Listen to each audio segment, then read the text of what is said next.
Oke, bismillahirrahmanirrahim. Assalamualaikum warahmatullahi wabarakatuh.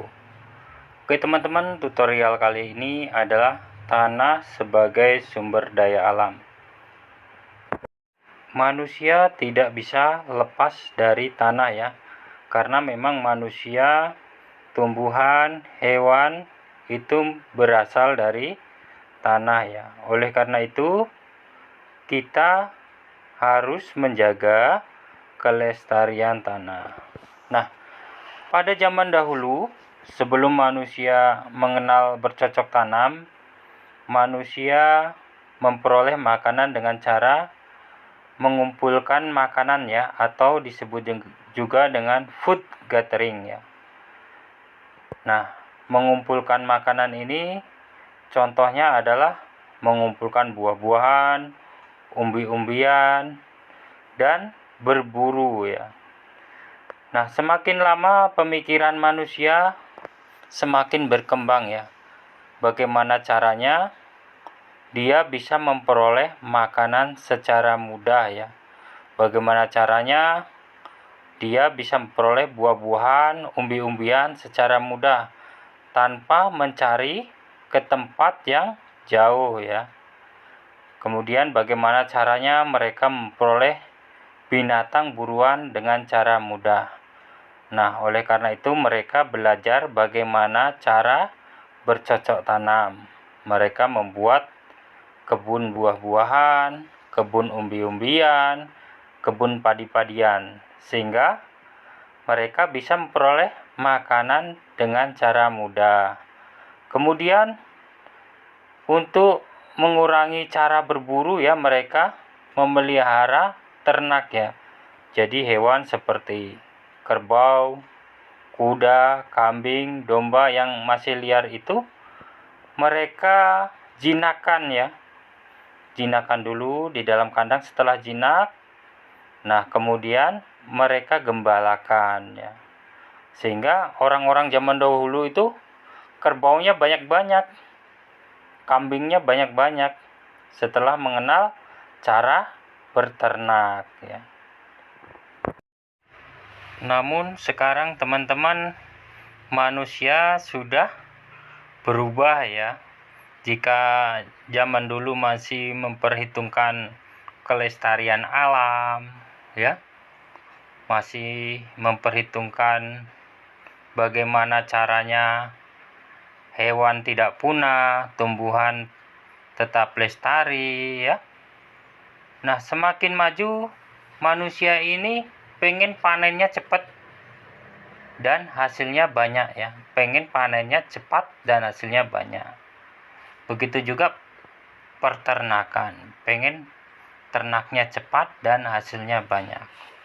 Nah, cara yang digunakan adalah dengan cara menggunakan pupuk kimia ya. Begitu juga di peternakan ya, itu menggunakan makanan-makanan kimia ya untuk penggemukan.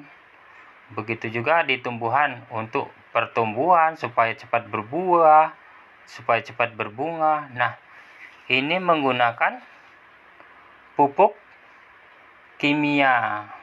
Kemudian cara mengontrol hamanya, mereka menggunakan pestisida. Nah, akibat penggunaan pupuk kimia, pestisida ini akhirnya merusak tanah ya. Tanah menjadi tandus ya.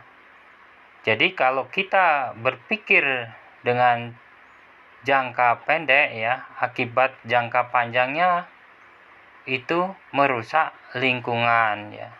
Tapi kalau zaman dulu masih menggunakan pupuk kandang, pupuk kompos, itu memang secara jangka pendek kurang menguntungkan ya. Tapi secara jangka panjang ya, hasil panennya itu tetap stabil ya. Tapi kalau menggunakan pupuk kimia memang jangka pendek panennya banyak, tapi lama-kelamaan panen itu akan berkurang ya, karena zat hara yang terkandung di dalam tanah itu semakin berkurang ya. Yang menyebabkan kesuburan tanah itu kan hewan-hewan kecil ya, seperti bakteri, seperti cacing, semut, dan lain-lain.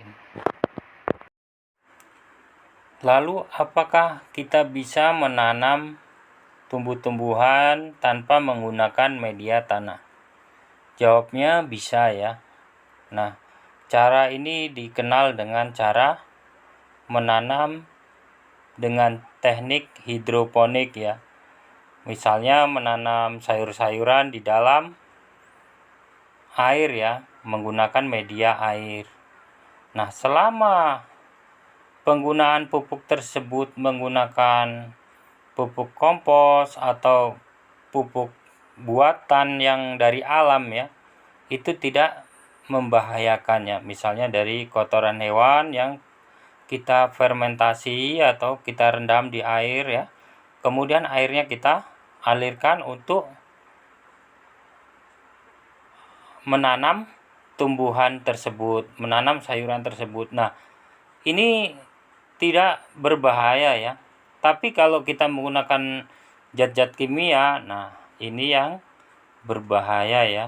Karena kandungan zat kimia itu akan masuk ke dalam tubuh kita. Nah, lama-kelamaan ya, dia berkumpul dan mengakibatkan penyakit ya.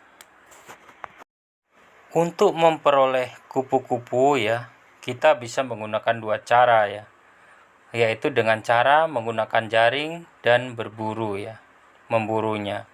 Kemudian cara yang kedua adalah dengan menanam bunga-bunga ya. Maka kupu-kupu itu akan datang dengan sendirinya. Begitu juga dengan tanah ya. Untuk menjaga tanah subur ya, supaya tetap subur, itu bisa menggunakan dua cara ya. Cara yang pertama dengan menggunakan pupuk kimia ya. Memang secara cepat bisa menghasilkan tanah yang subur ya, bisa menghasilkan tanah subur secara instan. Tapi dampaknya ya, lama-kelamaan tanah akan menjadi tandus ya. Tapi kalau kita bisa memelihara tanah dengan baik ya, dengan membuat sangkedan atau terasiring misalnya ya, di tempat yang miring itu kita buat sangkedan atau terasiring. Nah, dengan cara ini humus yang ada di bidang miring itu tidak tergerus air saat hujan ya, karena terhalang oleh sangkedan itu ya. Air jadi tidak mengalir secara cepat ya, tapi berlahan berhenti, mengalir lagi berhenti. Nah, akibatnya humus tetap terjaga. Nah, hal ini bisa menyebabkan tanah tetap subur ya. Kemudian dengan cara menanam pohon-pohon yang bisa mengikat nitrogen ya. Nah, nitrogen ini kan dapat menyuburkan tanah ya. Tumbuhan yang bisa mengikat nitrogen ini contohnya adalah tumbuhan kacang-kacangan ya. Kemudian alamanda ya. Nah, tumbuh-tumbuhan ini bisa mengikat nitrogen di udara kemudian diarahkan ke dalam tanah sehingga tanah tetap menjadi subur. Yang kedua adalah mengadakan pengairan ya. Jadi tanah-tanah kering itu kalau kita aliri dengan air ya, itu bisa subur ya, karena hewan-hewan yang ada di dalam tanah itu akan bisa berkembang ya, seperti cacing, semut dan lain-lainnya. Karena ada air itu sehingga mereka bisa hidup dan menyuburkan tanah. Kemudian dengan cara mengadakan pengolahan tanah ya. Jadi tanah itu diolah, dicangkul ya. Dengan cara dicangkul, udara atau oksigen itu bisa masuk ke dalam pori-pori tanah. Sehingga hewan-hewan atau makhluk-makhluk kecil yang ada di dalam tanah itu bisa hidup dan menyuburkan tanah. Kemudian setelah dicangkul, kita juga menggunakan teknik pergiliran tanaman ya. Misalnya di suatu sawah, setelah ditanami padi, Kemudian musim kemarau. Nah, pada saat musim kemarau itu kita tanami tumbuhan kacang ya. Nah, kacang ini akan mengikat nitrogen. Nah, kemudian pada saat musim hujan kembali kita tanami padi. Nah, tanah itu sudah mengandung nitrogen sehingga padi menjadi subur. Nah, kemudian pada saat musim kemarau kembali kita tanami jagung atau kacang tanah kembali. Nah, pupuk yang kita gunakan adalah pupuk dari batang padi atau jerami ya.